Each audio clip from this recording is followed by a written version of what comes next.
Bonjour Isabelle. Bonjour. Comment as-tu connu un ECOSA CGT?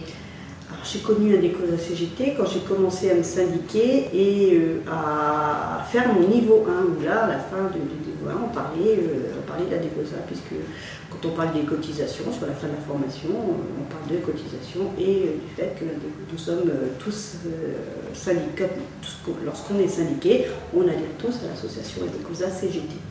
Et qu'est-ce qui t'a convaincu dans l'activité ECOSA? C'est tout ce qui concerne la défense, que ce soit la défense individuelle, mais aussi la défense collective des citoyens, qu'ils soient syndiqués ou pas d'ailleurs. Et ECOSA est toujours là pour aider, pour défendre. Voilà, donc c'est pour ça que je trouve que ce qu'ils font est très intéressant. En tant que secrétaire du D, je les fais participer à tout ce qui peut être congrès, AG de rentrée, AG comité général, tous les ans, pour qu'ils puissent venir à la rencontre de tous les syndiqués et discuter avec eux.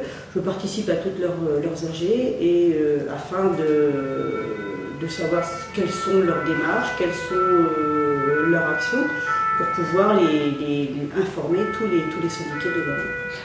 Et quelles sont les revendications qui te semblent les plus justifiées aujourd'hui? Alors aujourd'hui, c'est tout ce qui concerne donc la défense des services publics, puisqu'ils sont aussi bien sur le train que sur le logement, que sur la consommation, mais aussi sur tout ce qui est environnement. À l'heure actuelle, on est dans l'urgence sociale et dans l'urgence thématique.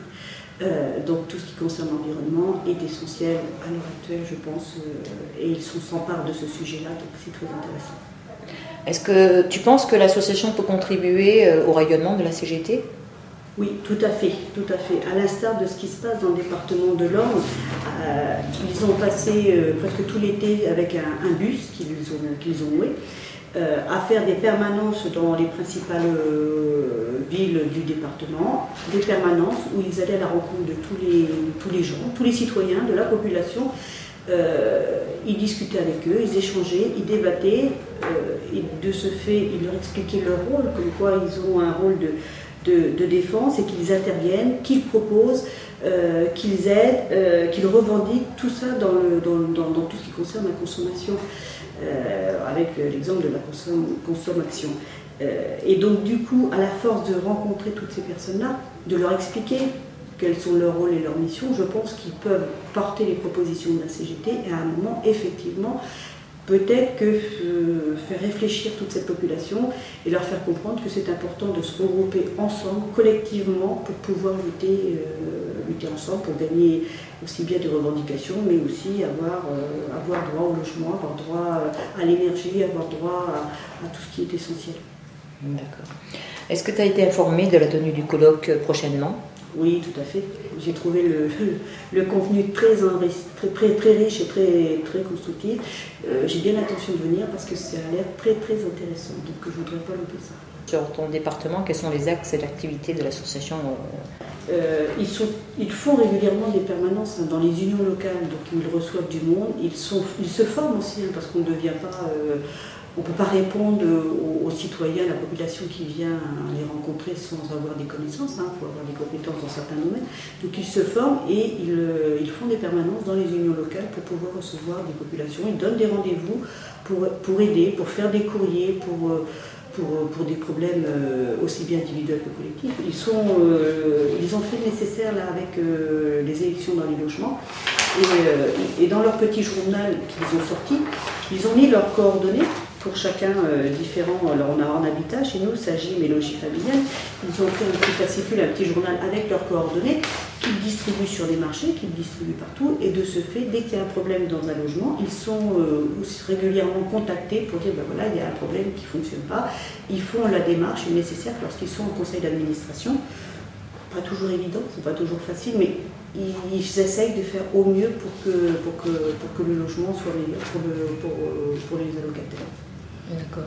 Est-ce que là je parle un peu en général, penses-tu, quelles sont les améliorations?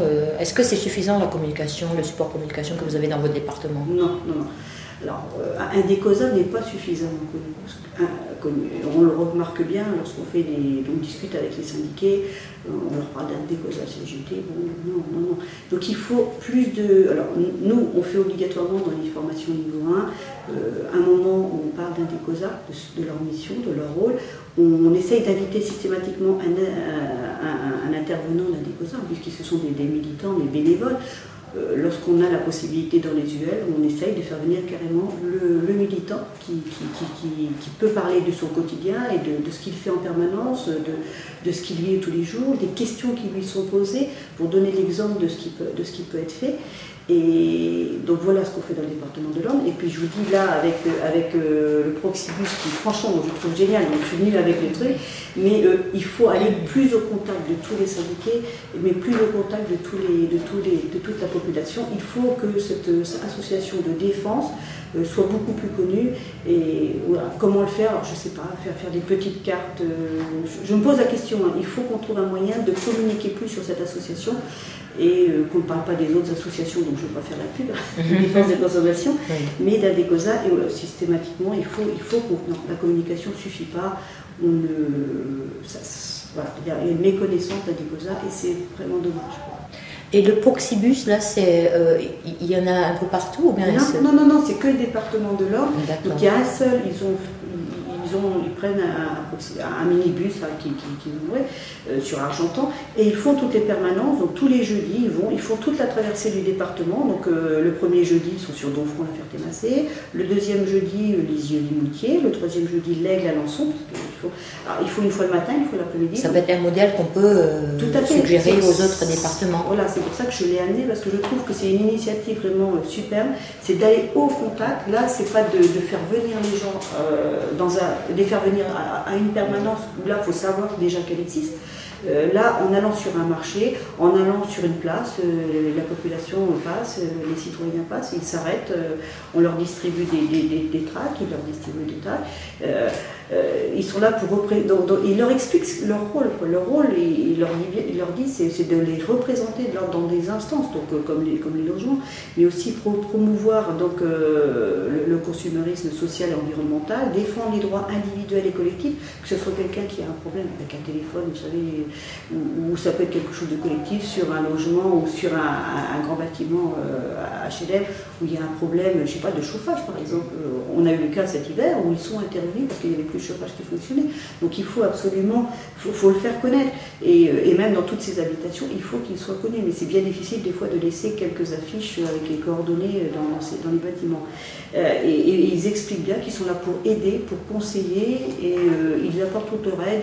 Ils aident à faire des courriers, ils aident à faire des... voilà, vraiment, ils sont vraiment là, ils se mettent ils se mettent à portée de la population, ils se mettent à leur service complètement. C'est vraiment un service qu'ils apportent à toutes ces populations qui peuvent être fragiles souvent, parce que souvent ils sont en difficulté, pour les aider à faire un courrier, pour leur aider à savoir où s'adresser, parce que la plupart du temps ils ne savent pas où s'adresser, ni à qui s'adresser. Donc ils sont systématiquement là, et je trouve qu'en plus ils font un travail formidable, et il faudrait absolument que ça soit beaucoup plus connu et développé. Voilà.